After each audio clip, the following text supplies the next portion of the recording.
बच्चों, आज का क्लास बहुत इंटरेस्टिंग होने वाला है और बहुत इंपॉर्टेंट है। क्यों आदिश? Yes sir. और मैं जैसा कि बताया था कि आज मैं फिजिक्स में गॉस का प्रमेय बताऊंगा और देखिए कितना बढ़िया तरीके से मैं लिखा है। ठीक है पुष्पा? अब देखिए गॉस को कई तरीके से लोग लिखते हैं। कुछ लोग लिखते हैं गॉस, कुछ लोग लिखते हैं गॉस और कुछ लोग लिखते हैं गाउस। काफी या तो प्रमेय लिखते हैं नहीं तो नियम लिखते हैं। हालांकि गॉस का प्रमेय हम लोग कहेंगे और इंग्लिश में एक ही चीज देखा जाता है, गॉस थ्योरम या गॉस लॉ। ठीक है बच्चों, बहुत ही आसान तरीके से हम इसको समझा सकते हैं, बहुत ही, लेकिन लगता है टफ, लेकिन होता है बहुत आसान। जैसे देखिए, गॉस ने कहा था कि किसी बंद पृष्ठ से होकर गुजरने वाला वैद्युत फ्लक्स उस पृष्ठ से परिबद्ध आवेश का 1/ε0 गुना होता है। जैसे याद करने का सीधा सीधा तरीका देखो, ठीक है ना, कि गॉस का प्रमेय किसी बंद पृष्ठ, तो किसी बंद पृष्ठ की बात करता है, पृष्ठ बंद कर लो, बंद कर लिए। अब किसी बंद पृष्ठ से, ठीक है बच्चों, होकर गुजरने वाला, तो होकर गुजरने वाला के लिए मतलब हमने इस देखो गुजार लिया यहाँ से, किसी बंद पृष्ठ से होकर गुजरने वाला, देखो गुजार लिया कि नहीं गुजार लिया, बहुत ही आसान तरीके से होकर गुजरने वाला वैद्युत फ्लक्स।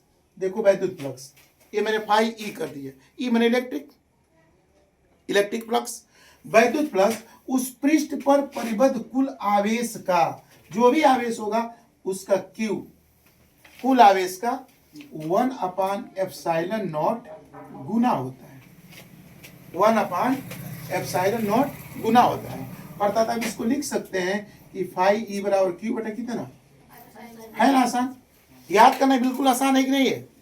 अरे किसी बंद पृष्ठ से होकर गुजरने वाला वैद्युत फ्लक्स उस पृष्ठ से परिबद्ध कुल आवेश Q का 1/ε0 गुना होता है।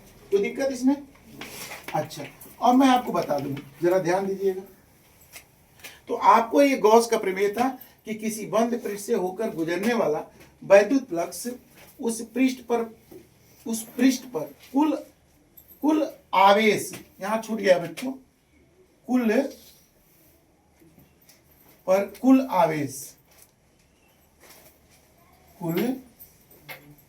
आवेश, ठीक है, Q का, किसका बच्चों, 1/ε0 गुना होता है। अर्थात फाई बराबर हो जाएगा Q इंटू 1/ε0, अर्थात हो जाएगा फाई बराबर Q बटा ε0। अब सवाल ये है कि इसको हम प्रूव कैसे करेंगे।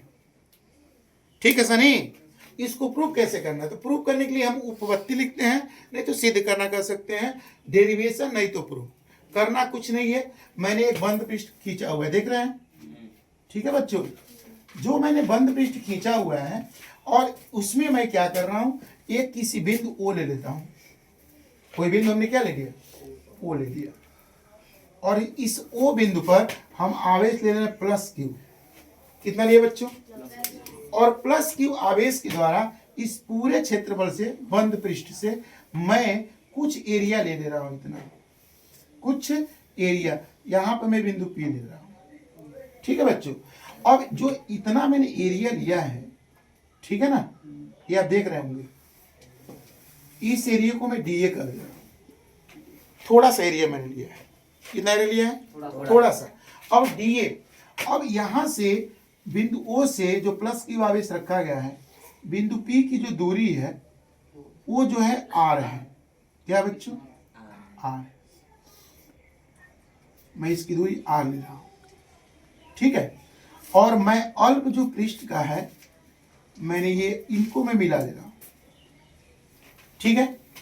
और बिंदु P से वैद्युत क्षेत्र की जो तीव्रता होगी ये वेक्टर E होगी, और इन दिए अवयव के कारण जो बना कोण होगा, इनके बीच थीटा होगा, और ये हो गया d थीटा।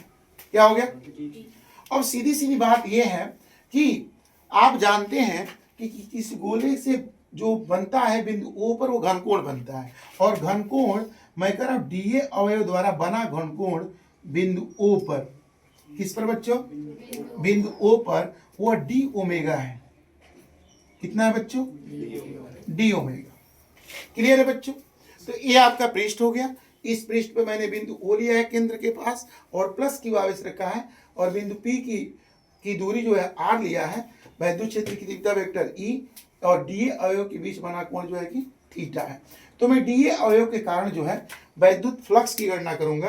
तो सबसे पहले मैं इसको लिख सकता हूं, जरा ध्यान दीजिएगा कि डीए अवयव के द्वारा, ठीक है, डीए द्वारा बिंदु O पर, किस पर, बिंदु O पर बना घन कोण, क्या बच्चों, घन कोण, बिंदु O पर बना घन कोण डी ओमेगा, कितना बच्चों, और आपको बताया हूं कि डी ओमेगा बराबर होता है डी ए कोस थीटा बटे कितना स्क्वायर, आर का स्क्वायर। मैं बताया था कि पूरक राशियां दो होती हैं, एक होती है कोण, दूसरा क्या होता है आतिश, घन कोण। कोण का मात्रक रेडियन होता है और घन कोण का मात्रक क्या होता है, स्टेरेडियन। ये जो घन कोण बन रहा है डीए द्वारा बिंदुओं पर डी ओमेगा और डीए कोस थीटा बटे कितना स्क्वायर, आर स्क्वायर। अब एक चीज और है, प्लस क्यू यहाँ पर रखा गया और यहाँ पर बिंदु पी रखा गया है, तो मैं लिख सकता हूँ कि प्लस क्यू आवेश के कारण बिंदु पी पर वैद्युत क्षेत्र की तीव्रता और बिंदु आवेश के कारण वैद्युत क्षेत्र की तीव्रता मैं आपको पढ़ा चुका हूँ, ठीक है। तो लिख सकता हूँ कि प्लस क्यू आवेश के द्वारा, प्लस क्यू आवेश के कारण लिख लेंगे, प्लस क्यू आवेश के कारण बिंदु P पर वैद्युत क्षेत्र की तीव्रता, वैद्युत क्षेत्र की जो तीव्रता निकल के आएगी प्यारे छात्रों, वह E बराबर आ जाएगा। E बराबर क्या होता है रेखा, 1/4 पाई एप्सिलॉन नॉट क्यू बटा क्या होता है, आर स्क्वायर। कोई दिक्कत बच्चों, ये मैंने बिंदु आवेश के कारण वैद्युत क्षेत्र की तीव्रता लिखवाया था ना, तो ये हो जाएगा E बराबर 1/4 पाई एप्सिलॉन नॉट क्यू अपन कितना, आर स्क्वायर। अब हमको निकालना है इस डीए क्षेत्रफल के कारण वैद्युत फ्लक्स निकालना है। क्या निकालना है, वैद्युत फ्लक्स। तो हम लिख सकते हैं यहाँ पे डीए क्षेत्रफल,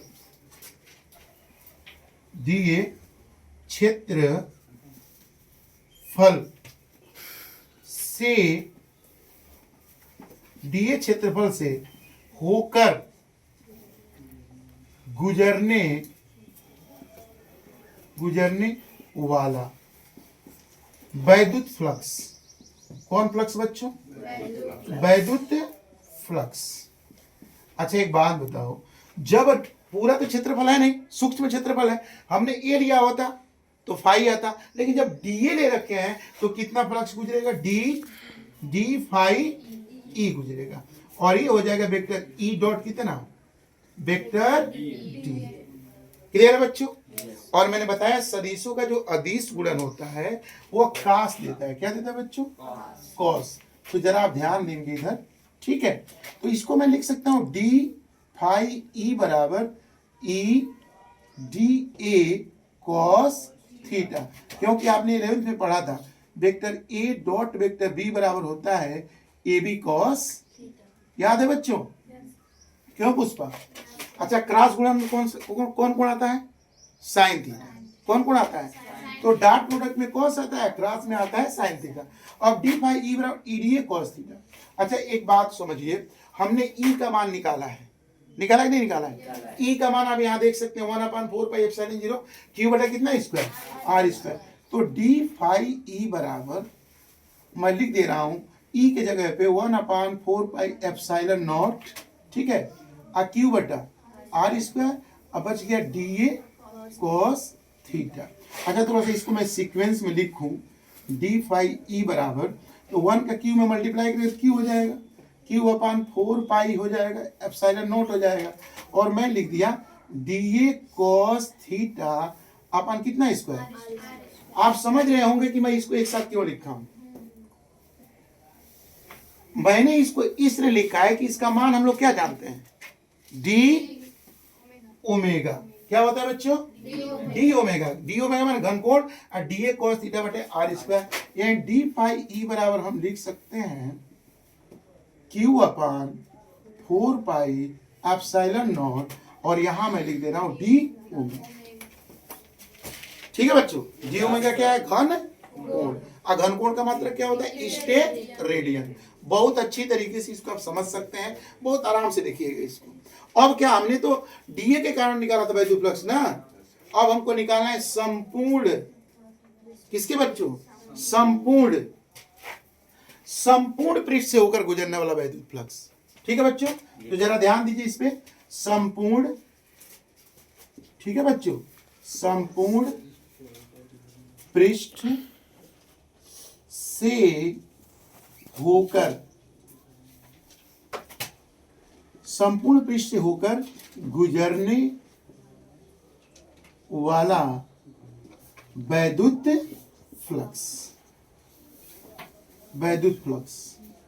और याद होगा जब भी संपूर्ण पृष्ठ से होकर गुजरने वाला वैद्युत फ्लक्स निकालते हैं तो डी फाई ई निकाल लेते हैं, यानी दोनों पक्षों का क्या कर लेते हैं? समाकलन। क्या कर लेते हैं? समाकलन। Cube upon 4 pi epsilon not, और ये हो गया कितना ओमेगा। ठीक है बच्चों, अनुष्का समझ में आ रहा है तुमको? बहुत अच्छा। अच्छा, डी फाई ई का क्या होता है समाकलन? Phi E. मैंने कहा था भाई कि डीएक्स का समाकलन क्या होता है? एक्स होता है, बताया नहीं था तुमको? फिजिक्स में बताया, मैथ में बताया गया था। तो फाई, डी फाई का समाकलन फाई, और Q upon 4 pi epsilon not को हम निकालेंगे बाहर कांस्टेंट मान के, 4 पाई एप्सिलॉन नॉट, और इंटीग्रेशन हो गया डी ओमेगा का। और याद करो, किसी गोले के केंद्र पर बना जो अंतरित घन कोण होता है वो कितना होता है तुमको पता है? बोलो। 4 पाई। क्या होता है बच्चों? 4 पाई होता है। और यहाँ पे मैंने इस संपूर्ण जो घन कोण होता है 4 पाई होता है, और फाई ई बराबर हो जाएगा Q upon 4 pi epsilon not, और डी ओमेगा का मान कितना हो गया? 4 पाई। 4 पाई से 4 पाई क्या हो गया? अब आ गया फाई ई बराबर कितना आ गया बच्चों? फाई ई बराबर आ गया तुम्हारे पास क्यू अपान कितना? Epsilon not. ठीक है बच्चों, और ये क्या होता है? यही जो है गॉस का क्या होता है? गॉस का प्रमेय। क्या है बच्चों? गॉस का प्रमेय। बहुत ही आसान है इसे, तो ये बहुत ही अच्छी तरीके से देखिए बोर्ड परीक्षा में पूछा जाता है, बहुत ही सिद्ध करने के लिए, या 1 नंबर का अगर पूछेगा तो उसके ऊपर परिभाषा पूछेगा, अप्रूव करने के लिए देगा तो 5 नंबर में देगा।